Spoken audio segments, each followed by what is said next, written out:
Salam Pak Bambang, saya mau izin bertanya, jika Yesus itu Tuhan, mengapa bisa mati? Mohon pencerahannya. Sebetulnya saya jawab gini bosan juga, tapi enggak apa-apa lah. Kita orang sabar lebih daripada para pahlawan. Kata Tuhan tadi kan sudah dikatakan, itu kan fungsional. Seperti kata Lord. Ya, tapi kalau Lord of Lord itu God. Lord itu Charles misalnya. Kalau Charles mati, yang mati itu apa Lordnya apa Charlesnya? Ya Charlesnya. Lord tidak bisa mati kan, Lord itu jabatan. Semisal misalnya Presiden Soekarno wafat. Yang wafat kan fisik Soekarnonya. Presiden kan itu jabatan, mana bisa jabatan wafat.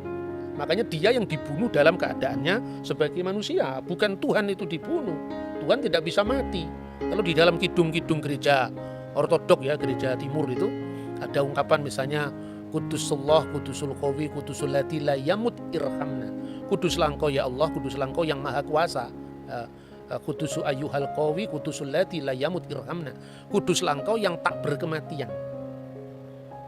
Ya, kasihanilah kami. Tapi ada rumusan yang berasal dari gereja-gereja non-Kalsedonian yang berbunyi ya Kudusulillah kudusulil qawi kudus Kudusulillahi la yamut irhamna Kudusun kudusun yaman sulibta anirhamna. Kuduslah Engkau ya Allah, kuduslah Engkau yang maha kuasa, kuduslah Engkau yang tak berkematian, yang disalibkan bagi kami, kasihanilah kami.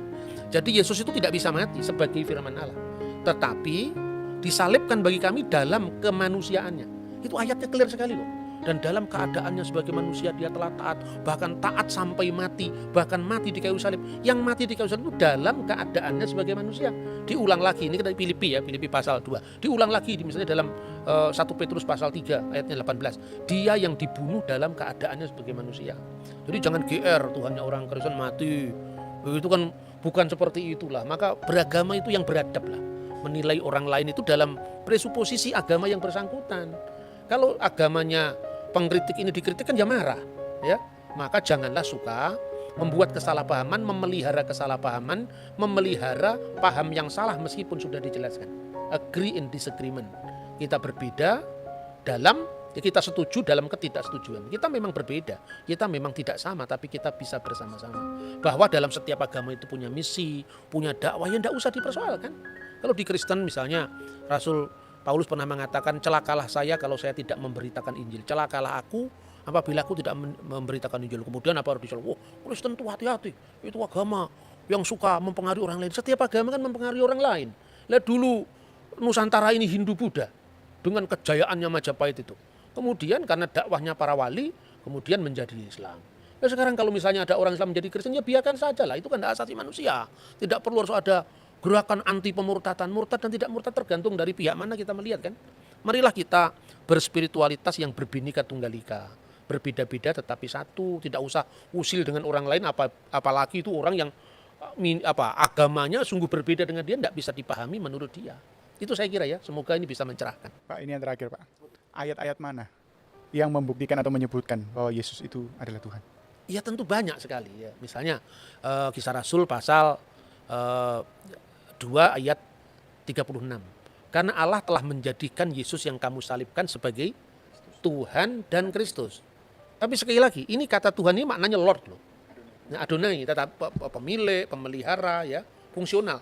Kalau itu perlu ditambahkan, jangan hanya mengatakan pertanyaan Yesus di mana disebut Tuhan. Tapi di mana Yesus disebut Allah? Dalam Yohanes 1:1, firman itu bersama-sama dengan Allah dan firman itu adalah Allah. Firman itu adalah memra Allah, tapi sekaligus memra min khedem Allah. Firman yang itu adalah bersama-sama dengan Allah, min khedem Allah, sekaligus firman itu adalah Allah sendiri. Ya, terus terakhir barangkali ya, orang mengatakan, di mana Yesus pernah mengatakan, ya, akulah Allah, sembahlah aku. Ya, tidak ada ungkapan seperti itu. Tapi apakah berarti kalau misalnya Jokowi tidak pernah, saya presiden Indonesia, hormatlah kepada saya, enggak perlu. Orang sudah tahu kalau dia Jokowi, presiden, ya tahu. Tuh, kalau dalam konteks kitab suci, pertanyaan itu bisa dibalik. Di mana di dalam ayat Alkitab pernah dikatakan, aku, kata Yesus, bukan Allah. Jangan sembah aku. Enggak ada. Apa berarti mereka mau mengaku? Kalau gitu Yesus Allah kan tidak seperti itu. Wong dia Islam kan tidak mungkin mengaku Yesus adalah Allah. Kita Kristen tidak mungkin mengakui Quran itu adalah firman Allah atau Muhammad adalah Rasulullah atau Nabi Allah. Setiap agama itu kafir terhadap agama lain. Tidak usah kita menstigmakan orang lain kafir, orang lain yang berbeda harus kita musuhi, tidak perlu. Karena apa? Kita ini sama-sama kafir sekaligus sama-sama beriman. Kita beriman kepada yang kita imani toh. Kita beriman pada Yesus.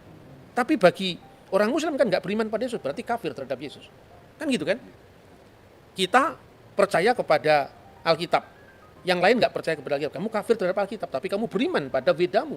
Kamu beriman pada Tipitakamu, kan gitu kan? Jadi itulah etika kita dalam berbangsa dan bernegara. Tidak boleh kita memaksakan ruang privat kita ke ruang publik, kemudian orang lain harus sama dengan kita dan diukur dari kita. Tidak bisa itu. Demikian saya kira. Baik. Oke Pak Bambang, penjelasan Anda sangat mencerahkan dan menguatkan iman kami. Terima kasih, Tuhan Yesus memberkati.